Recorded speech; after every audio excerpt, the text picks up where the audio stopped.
నిజామాబాద్ జిల్లా పసుపు రైతుల చిరకాల కల నెరవేరింది. 3 దశాబ్దాల పోరాటం ఫలించింది. పసుపు బోర్డును కేంద్ర మంత్రి పీయూష్ గోయల్ ప్రారంభించడంతో రైతుల ఆనందానికి అవధులు లేకుండా పోయింది.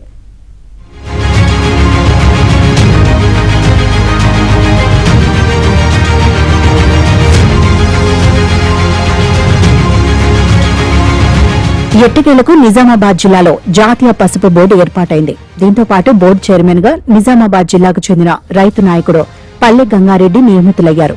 ఎన్నో ఏళ్లుగా బోర్డు ఏర్పాటు కోసం ఎదురుచూస్తున్న రైతుల కళ్లల్లో ఆనందం కనిపిస్తోంది.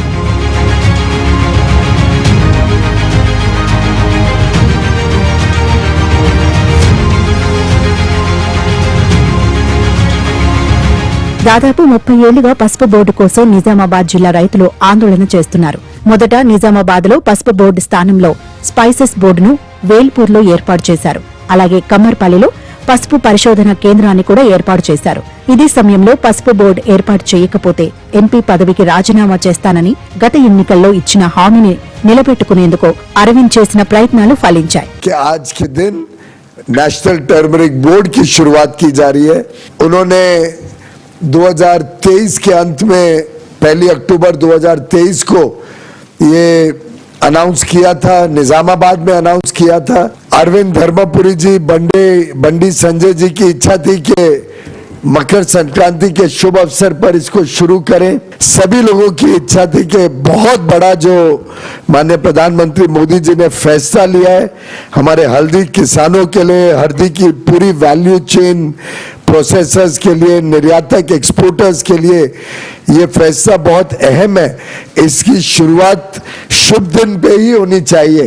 పసుపు బోర్డు ఏర్పాటుతో తన హామీ ఇంకా పూర్తి కాలేదని, నిజామాబాద్ జిల్లాకు చాలా వస్తాయని, ఎన్నో పనులు చేస్తామని ఎంపీ ధర్మపురి అరవింద్ అన్నారు. సంక్రాంతి రోజున లక్షలాది మంది పసుపు రైతుల కల నెరవేర్చిన ప్రధానమంత్రి నరేంద్ర మోదీకి పాదాభివందనాలు తెలిపారు. సంక్రాంతి శుభదినాన నరేంద్ర మోదీ గారు లక్షలాది మంది పసుపు రైతుల కల ఈ మంచి రోజున నెరవేర్చినందుకు అందరి తరఫున నేను నరేంద్ర మోదీ గారికి పాదాభివందనలు తెలియజేస్తూ, ప్రత్యేకంగా పీయూష్ గోయల్ గారు చాలా చొరవ తీసుకున్నారు ఈ టర్మరిక్ బోర్డు ఏర్పాటులో. ఆయనకు కూడా మనస్ఫూర్తిగా నేను ధన్యవాదాలు తెలియజేస్తా ఉన్నాను. The board will work to ensure better prices for turmeric by creating a more structured and efficient market benefiting farmers directly. Similarly, the turmeric board will transform the lives of people in Nizamabad, across Telangana and all over India where turmeric is cultivated.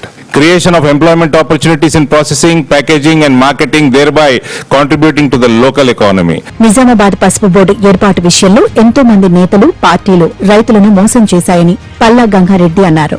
పసుపు board కోసం ధర్మపురి అరవింద్ ఎంతో కృషి చేశారని కొనియాడారు.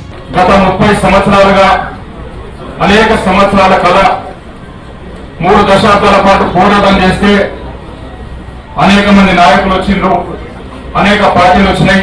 మా పార్టీని గెలిపిస్తే, నన్ను గెలిపిస్తే నేను పసుపు బోర్డు తీసుకొస్తా, నేను పసుపు శుద్ధి కర్మాగారాలు ఏర్పాటు చేస్తా. ఏ ఒక్కరు కూడా చిత్తశుద్ధితో పనిచేసి పసుపు బోర్డు ఏర్పాటు చేయడానికి ప్రయత్నించలేదు. అలాగే పసుపు బోర్డు కోసం అన్నదాంతో కూడా చర్చలు పెట్టుకోవాలని చెప్పారు.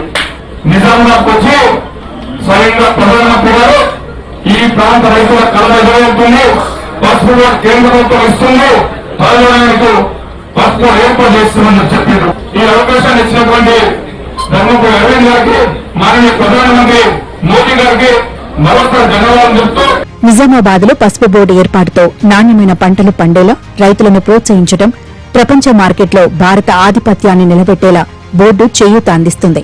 బోర్డు ఏర్పాటైన నిజామాబాద్ లో పసుపు ఆధారిత పరిశ్రమలు, పరిశోధనశాలలు ఏర్పాటవుతాయి.